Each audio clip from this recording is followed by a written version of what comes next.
Il est 8h24, bienvenue, c'est la matinale sur iTélé. On vous souhaite à toutes et à tous une très bonne année.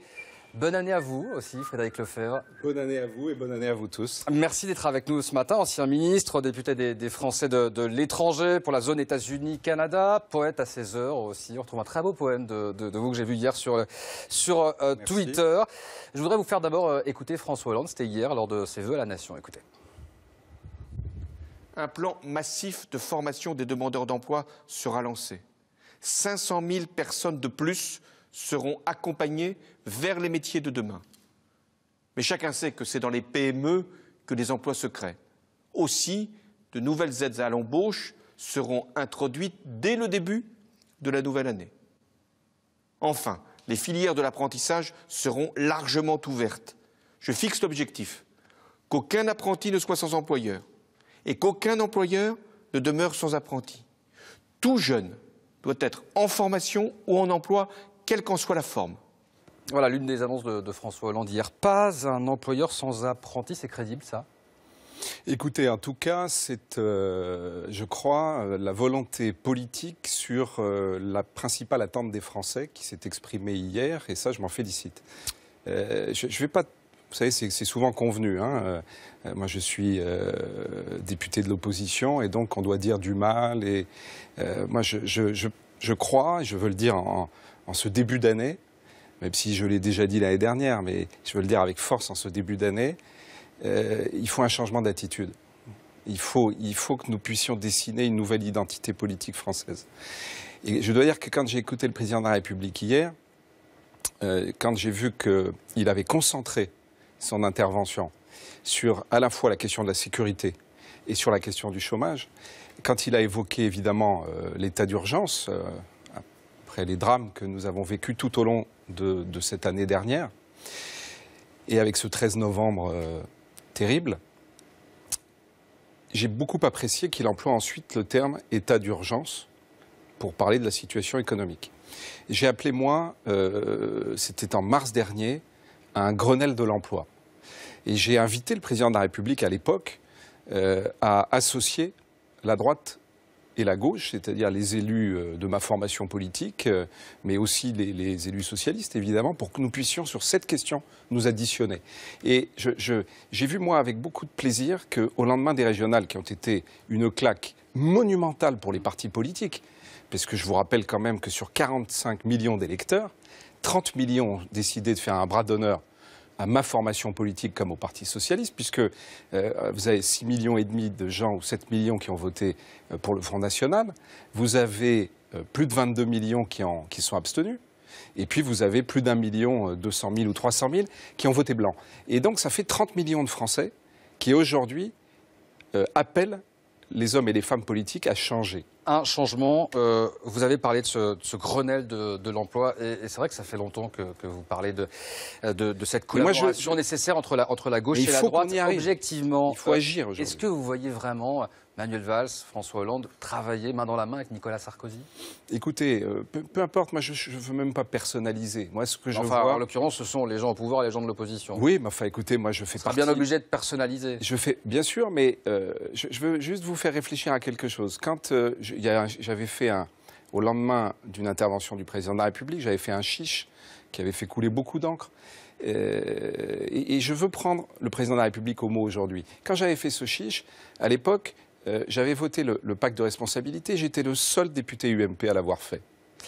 Quelques mois ensuite, quand nous avons eu à discuter la loi Macron, je l'ai voté.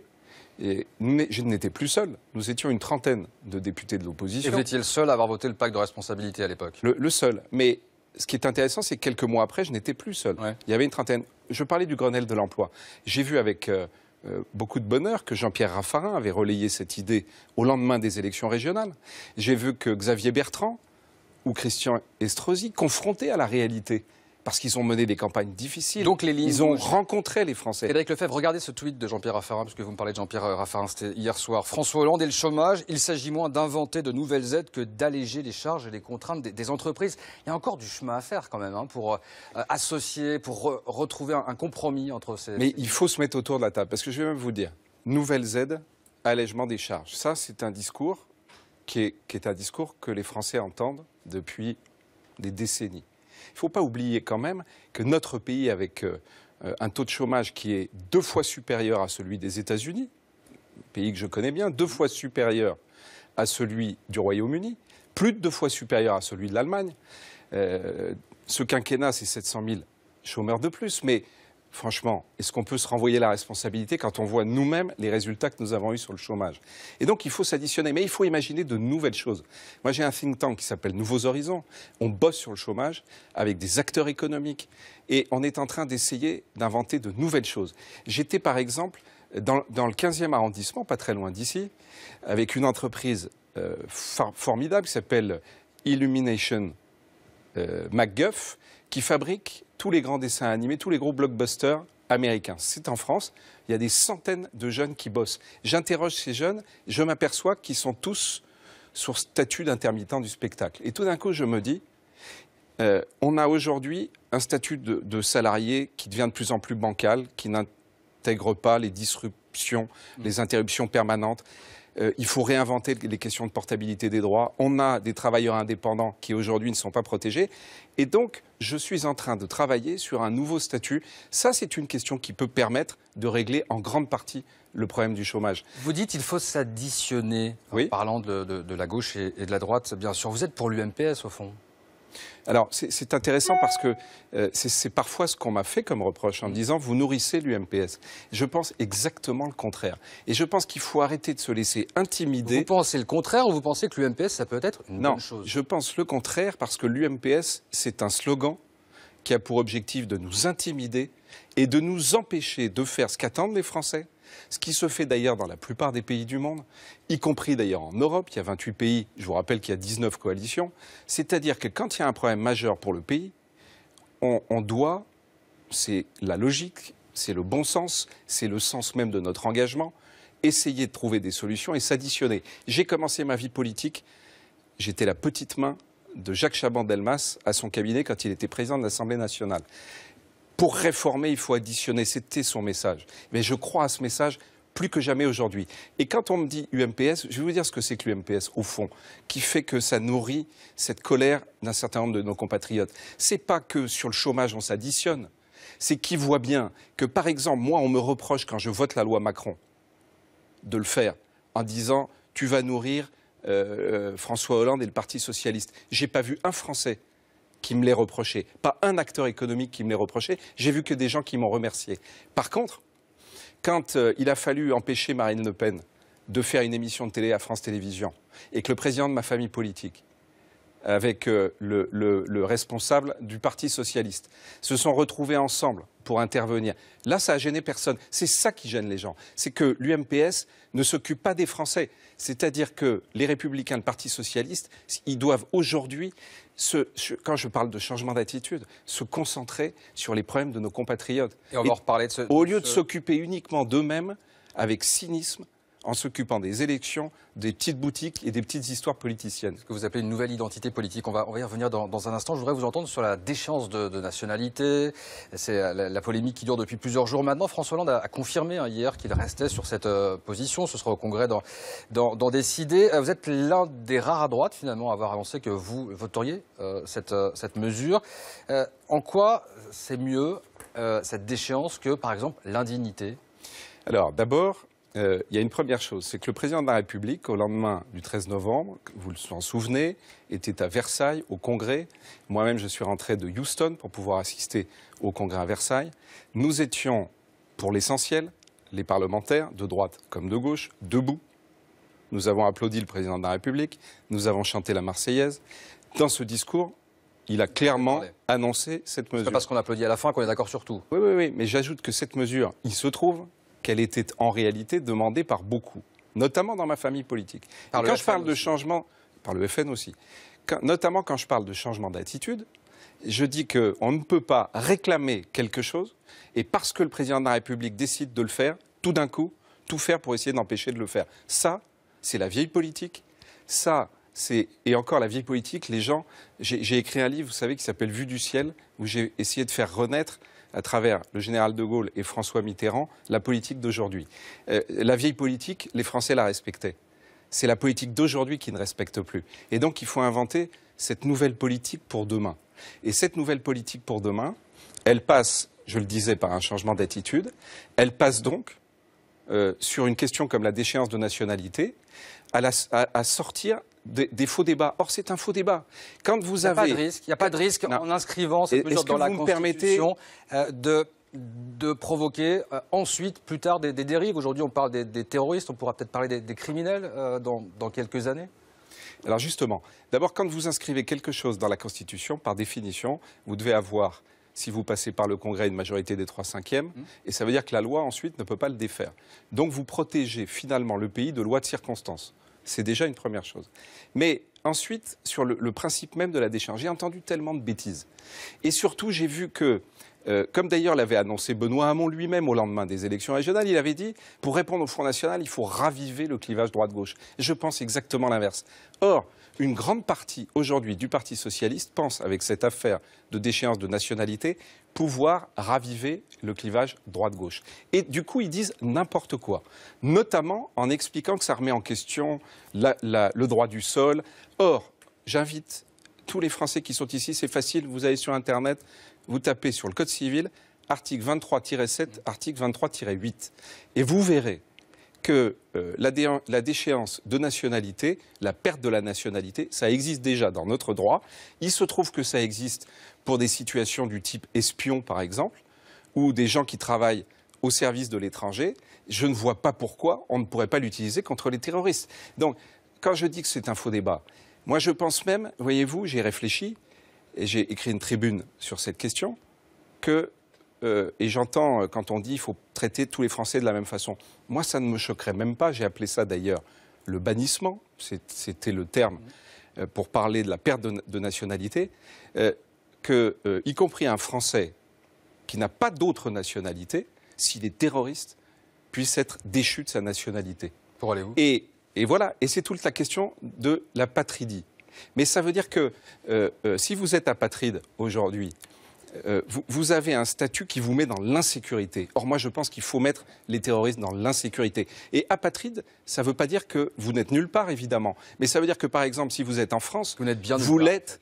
D'abord, vous n'êtes bien nulle part, mais ensuite, vous l'êtes sous des conditions où vous êtes surveillé en permanence. Vous avez les titres de séjour les plus fragiles. Vous êtes obligé de rendre des comptes tout le temps. Et c'est ça qu'il faut aujourd'hui pour ces gens qui veulent détruire. Créer des apatrides. On n'a pas beaucoup de temps. Je voudrais parler d'une mesure. C'est toujours intéressant d'aller voir comment les choses se passent à l'étranger. Vous êtes bien placé pour le savoir, parce que vous êtes député de l'étranger. La Finlande a annoncé la création pour 2017 d'une allocation universelle. C'est assez simple comme principe. 800 € par mois pour tout le monde, sans aucune contrepartie. Et vous, dès la naissance. Et vous, républicains, vous êtes pour cette mesure en France, une allocation universelle. Je défends cette idée depuis bien longtemps. J'ai eu le plaisir que vos confrères du Parisien m'ouvrent leur colonne hier pour le faire. Cette question, elle est œcuménique. Vous savez, elle est apparue dans le débat public en France avec Lionel Stoléru dans les années 70, ça fait longtemps. Vous avez Foucault ensuite, vous avez Ferry, le philosophe, non pas Jean-Luc, mais l'autre. Vous avez Gaspard Koenig, aujourd'hui vous avez De Basquiat. C'est-à-dire, c'est très œcuménique. Pourquoi ? Comment éradiquer la pauvreté et comment s'adapter au modèle de demain? On sait aujourd'hui que nous rentrons dans un modèle où un certain nombre d'emplois, de nombreux emplois, vont être détruits par les nouveaux modes de travail et que dans ces conditions, il nous faut inventer un nouveau modèle. C'est ça que je voudrais que fasse aujourd'hui ma famille politique. Mais c'est-à-dire se projeter de ce qu'on entend de votre famille politique. Là, on va vous dire, vous allez créer de l'assistanat. Oui, bien sûr, mais j'entends ça parfois. Mais c'est exactement l'inverse. Vous allez l'entendre. Oui, bien sûr, mais sauf que l'assistanat, c'est l'inverse. C'est-à-dire que l'assistanat, c'est que vous déterminez une politique sociale par rapport à des catégories de gens à qui vous enlevez en réalité la capacité de décider leur propre avenir. Alors que là, on donne à tout le monde. Vous donnez à tout le monde. Attendez, Frédéric Lefebvre, concrètement, combien par mois? Comment on finance? Alors, c'est un sujet à la fois... Sur le financement, c'est assez simple, puisque dans les pays qui le mettent en place, il y a eu aux Pays-Bas déjà des expérimentations, il y en a eu au Canada, pays que je connais bien, et qui ont été très intéressantes, y compris sur le plan du comportement des gens par rapport au travail, avec des gens qui, au contraire, se sont plus encore investi dans le travail. Vous pouvez le cumuler avec votre travail. Vous pouvez du coup vous lancer dans la création d'entreprises et vous le financez en supprimant tout ce maquis de systèmes d'allocation, d'aide sociale, et y compris toutes ces administrations qui les gèrent, qui les contrôlent, avec un dispositif extrêmement simple. Combien par mois? Alors, combien par mois à chaque Français? Alors c'est un débat qu'il faut avoir parce qu'il faut regarder dans le détail, mais on peut imaginer quelque chose autour de la naissance jusqu'à 18 ans, par exemple, quelque chose comme 5 à 600 euros. Ouais. Et ensuite, à partir de 18 ans, quelque chose entre 800 et 1000 euros ou plus, qui sont du coup un élément qui permet à chaque individu de reprendre la main sur son destin. Et ça, très rapidement, vous allez le proposer très sérieusement au Parlement, vous allez militer pour ça? Pour tout vous dire, j'ai défendu un amendement il y a quelques mois à l'Assemblée nationale, avec un certain nombre d'ailleurs d'hommes, de femmes et de gauche qui étaient là et qui étaient très attentifs à ça. Parce que ça implique, vous avez raison, sur le financement, ensuite, des réformes conséquentes. Mais vous allez en faire un combat? Ah mais c'est pour moi la nouvelle société que je veux construire. Je vous ai parlé de Jacques Chaban-Delmas, qui est le début finalement de mon engagement politique. Et justement, on va reparler de cette nouvelle société. Frédéric Lefebvre. Cette nouvelle société, il faut aujourd'hui la bâtir. Il nous reste un peu plus d'une minute. Regardez ces images. C'était en 2010, donc c'était il y a un peu plus de 5 ans, 6 ans bientôt. Vous voyez ce visage. Vous avez la barbe maintenant. Vous avez été longtemps porte-parole de l'UMP. Vous étiez considéré à l'époque, et je m'en souviens bien, comme un peu un sniper à droite. Vous ne faisiez pas de cadeaux à la gauche. Finalement, vous avez été l'incarnation de ce que vous dénoncez aujourd'hui, de ces jeux politiques. Qu'est-ce qui vous est arrivé? Quelle mouche vous a piqué? Pourquoi est-ce qu'on vous retrouve maintenant comme ça, avec ce discours de changement d'identité politique? D'abord, ça fait 30 ans que je me suis engagé en politique.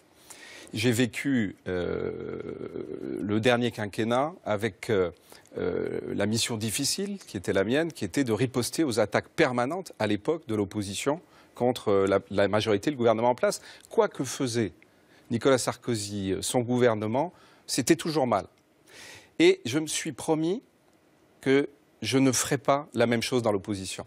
Et donc, j'essaye, ce que je dénonçais à l'époque, de le dénoncer chez mes propres amis aujourd'hui, qui malheureusement tombent dans cette facilité. Quel a été le détonateur? Il y a beaucoup de détonateurs. Vous savez, d'abord, aujourd'hui, vous l'avez rappelé, moi je suis député des Français qui vivent aux États-Unis, au Canada. Ça me donne un autre regard, comme tous les Français. J'ai cette formule, ça a fait sourire d'ailleurs dans le petit journal, parce que je la répète souvent, mais je vais vous la dire encore aujourd'hui, tellement je la pense. Quand on est loin de la France, on l'aime peut-être plus encore que quand on est ici, sur le territoire national. L'éloignement est un exhausteur d'amour. Et puis, j'ai eu cette chance, je dis bien cette chance, de rencontrer sur ma route, de tutoyer la mort.